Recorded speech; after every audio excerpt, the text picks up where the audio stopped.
Bonjour à tous, bienvenue dans ce nouveau numéro de Cap Amérique. Au programme cette semaine, le second procès en destitution de Donald Trump. Il s'est ouvert cette semaine à Washington. Les arguments hasardeux de la défense n'ont pas vraiment convaincu les sénateurs de juger la procédure inconstitutionnelle. Nous y reviendrons dans quelques instants avec Laure Manin qui répond cette semaine à vos questions. Les États-Unis qui mettent les bouchées doubles, qui accélèrent le rythme de leur campagne vaccinale, des doses qui seraient plus difficiles d'accès pour les Afro-Américains. Ils semblent laisser une fois encore de côté. Reportage de nos correspondants en Californie à suivre. Et puis le président colombien offre un statut à près d'1 million de sans-papiers. Les réfugiés vénézuéliens ayant fui la crise dans leur pays vont se voir offrir pour 10 ans une protection inespérée il y a encore quelques mois. Le second procès en destitution contre Donald Trump s'est donc ouvert cette semaine aux États-Unis. L'ancien président américain, cette fois-ci accusé d'avoir incité ses partisans à envahir le Capitole, c'était le 6 janvier dernier. Ses avocats fraîchement nommés ont demandé lundi au Sénat de juger le procès inconstitutionnel. Ils n'y sont pas parvenus. La Chambre a décidé de poursuivre. Il faut dire que l'argumentaire était assez hasardeux. Écoutez.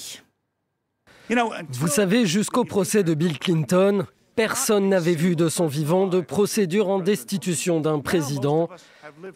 Désormais, nous en sommes à la 3e. C'est supposé être la dernière procédure de sécurité, la dernière chose qui se passe. Est-ce que le travail du Sénat et de la nation doivent s'interrompre parce que la procédure de destitution devient la règle au lieu de la rare exception ? Voilà, les deux hommes qui, pour cette première audience, étaient tellement impréparés que le New York Times a raconté que Donald Trump fulminait devant son poste de télévision en suivant la fameuse séquence. Cette semaine, on répond à toutes vos questions, celles des internautes, ou plutôt Laure Manin. Bonjour Laure. Bonjour Elisabeth. Parmi les questions qui reviennent assez souvent, celle-ci, pourquoi se lancer et s'engager dans une telle procédure alors que Donald Trump n'est plus en fonction ? Eh bien, c'est toute la question. Évidemment, les républicains et les démocrates ne sont pas d'accord. Côté républicain, on estime qu'évidemment ce procès n'a aucun intérêt, qu'il s'agit en réalité d'une malhonnêteté intellectuelle de la part des démocrates, voire d'un acharnement judiciaire, et qu'aujourd'hui, Donald Trump n'est plus qu'un simple citoyen. Côté démocrate, on estime aujourd'hui que ce n'est pas parce que jusqu'à présent, aucun président américain n'a été jugé après avoir mis fin à ses fonctions que ça ne peut pas être le cas, et surtout qu'il faut faire passer le message que la conduite de Donald Trump était inacceptable. À noter que si le Sénat vote en faveur de cette destitution, eh bien ça veut dire qu'à l'avenir, Donald Trump ne pourrait plus avoir de fonctions fédérales importantes, sachant que s'il n'a pas été réélu cette fois-ci à la présidentielle, il pourrait se représenter une deuxième fois pour un mandat présidentiel, en tout cas pour l'instant. On sait que le vote en faveur de sa destitution est déjà passé à la Chambre des représentants. Quelles sont ses chances d'éviter la condamnation cette fois au Sénat ?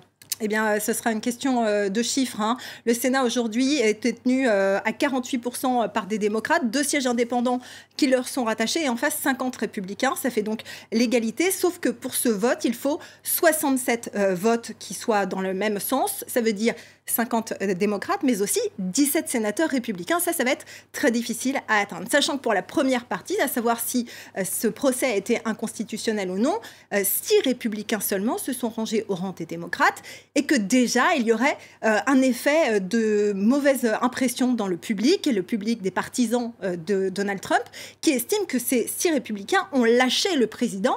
Or, Donald Trump reste extrêmement populaire parmi la base des républicains. 82% ont toujours une image très positive de l'ancien président. 64% estiment toujours qu'il a gagné la présidentielle.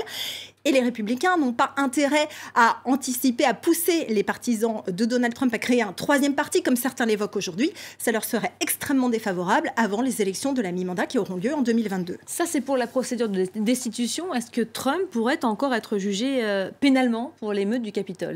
Alors, en théorie, oui, mais en pratique, ça va être extrêmement compliqué de prouver sa responsabilité parce que la liberté d'expression aux États-Unis est sacro-sainte. Elle est très large et elle est extrêmement protégée. Il s'agirait en fait d'un procès très politique parce qu'il aurait lieu au niveau fédéral. Mais ça ne veut pas dire que Donald Trump est sorti des ennuis judiciaires pour autant. Il a plusieurs affaires qui l'attendent. L'État de New York a lancé une enquête préliminaire contre le groupe Trump et ses activités. Il y a également l'État de Géorgie qui a lancé une autre enquête préliminaire, cette fois concernant l'appel téléphonique de l'ancien président républicain à ce responsable électoral lorsqu'il lui avait demandé de trouver des votes. Et puis il y a également 2 femmes qui ont intenté un procès en diffamation contre Donald Trump, puisque lui a réfuté leurs allégations d'agression sexuelle. Mais là, les peines relèveraient plutôt de simples excuses, voire d'une amende dans le pire des cas. Voilà, ce qui fait une retraite assez mouvementée finalement pour l'ancien locataire de la Maison-Blanche. Merci beaucoup Laure Manin pour ces explications. Il veut que tous les Américains soient vaccinés avant la fin de l'été. Joe Biden doit pour cela relever l'immense défi logistique que constitue cette campagne vaccinale hors norme. Faire face aussi à certains ratés, car cette course à la vaccination est en train de révéler certaines disparités. Les Afro-Américains, pourtant les plus touchés par la pandémie, seraient aussi les moins vaccinés aujourd'hui. Nos correspondants en Californie ont enquêté pour tenter de comprendre pourquoi. C'est un reportage de Valérie Defer et Pierrick Laurent. Dans le quartier de South Central à Los Angeles, cette clinique psychiatrique est convertie en gigantesque centre de vaccination. Are you okay? Yes, thank you. Do you have 2 seats? Face à l'inaction des autorités, le docteur Abraham a pris les choses en main et se bat pour faire vacciner les plus vulnérables. Cette niaque, ça vient de nos problèmes de logement, de notre précarité financière et alimentaire. C'est ce qui nous définit, c'est ce que nous sommes, y compris le personnel de santé qui travaille ici. Donc ce n'est pas surprenant que nous sachions relever ce genre de défis et obtenir des résultats. Nous n'avons pas le choix. Pour nous, c'est une question de vie ou de mort. Les Noirs américains ont 2 fois plus de risques de succomber au virus. Alors ici, on tient la cadence. Les infirmiers vaccinent jusqu'à 2000 personnes par jour. Nous devons recevoir des doses sur le point d'expirer en provenance de maisons de retraite. On ratisse large, genre toc toc toc, donnez-nous des vaccins. Ils jettent un œil dans leur frigo, ils disent allez, c'est bon. Mais d'autres endroits ont aussi besoin de ces vaccins. Au niveau national, les Afro-Américains n'ont pour l'instant reçu que 5% des vaccins, alors qu'ils représentent 20% des travailleurs essentiels dans le pays. Je suis un soignant et je me sens bien plus en sécurité, sachant que j'ai reçu la 2e dose de vaccin. À l'extérieur, des dizaines de personnes attendent depuis plusieurs heures, en plein soleil. Les habitants de South Central devraient être vaccinés en priorité, car nous sommes des travailleurs essentiels, car nous mettons nos vies en danger, pour que vous puissiez faire vos courses au supermarché, pour que vos rues soient propres. La campagne de vaccination se heurte aussi à une méfiance des Afro-Américains à l'égard du corps médical.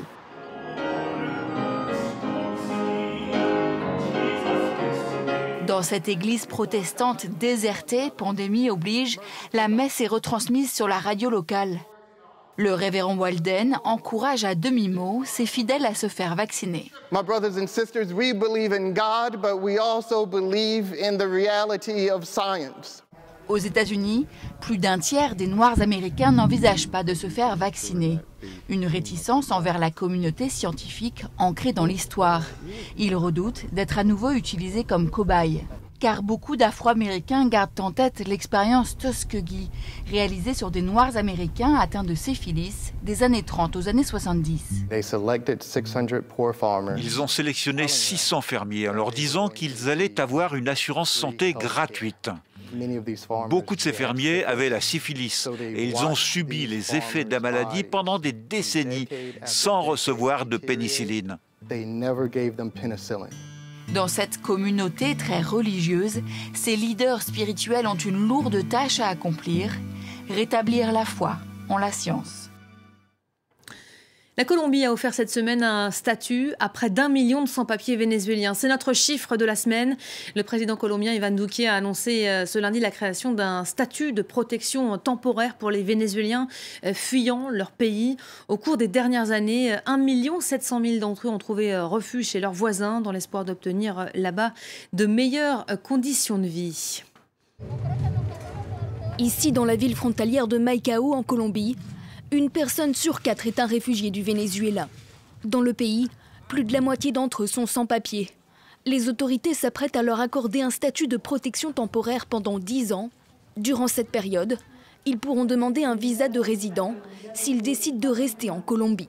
Tendrán también la posibilidad de, en la presencia en nuestro país, de tener un acceso mucho más transparente al que tienen hoy frente a la relación con el Estado. Depuis 2015, l'inflation, le manque d'accès à la nourriture et le régime autoritaire de Nicolás Maduro poussent massivement les Vénézuéliens sur la route de l'exil. La Colombie en accueille environ 1 700 000. En visite dans ce centre installé par les Nations Unies, le haut-commissaire aux réfugiés plaide en faveur de leur régularisation. The main problem here in Colombia is that for many Venezuelans, they remain in an irregular status, and this lack of regularization marginalizes them, penalizes them. Pour les réfugiés, l'accès à un statut officiel est source d'espoir. También significa tener un documento válido de que en verdad yo esté aquí y me digan, ve, ella tiene algo con que estar aquí, ella tiene algo con que trabajar y sacar adelante a sus hijos, ella tiene algo con que darle estudio a sus hijos. Cette mesure intervient alors que le président colombien avait annoncé en décembre dernier que les sans-papiers vénézuéliens seraient exclus de la campagne de vaccination contre le Covid-19. Très critiqué, Iván Duque a fait marche arrière et demande une aide internationale pour vacciner les migrants illégaux. Et avant de nous quitter, un clin d'œil à tous ceux qui télétravaillent en ce moment et une mise en garde si vous gérez plus ou moins bien les applications de visioconférence telles que Zoom. Un avocat américain qui utilisait le logiciel et visiblement pas très expérimenté a enclenché, sans le vouloir, un filtre chaton en pleine audience. Malaise immense dans la salle. Écoutez-le s'expliquer. Can you hear me, Judge? I can hear you. I think it's a filter. It is, and I don't know how to remove it. I've got my assistant here. She's trying to, but I'm prepared to go forward with it. Voilà, Amiel Tokat, je ne suis pas un chat, c'est bien moi, c'est moi, était-il en train de s'exciter pendant que sa secrétaire essayait de réparer l'impair. Immense succès, évidemment, sur les réseaux sociaux. La séquence a été partagée à des fins de prévention par le juge lui-même afin de montrer à quel type de difficultés pouvaient être confrontés en ce moment les professionnels de la justice en temps de pandémie. Voilà, on va se quitter là-dessus. C'est la fin de ce numéro de Cap Amérique. Vous restez évidemment avec nous. D'autres infos à suivre tout de suite sur France 24.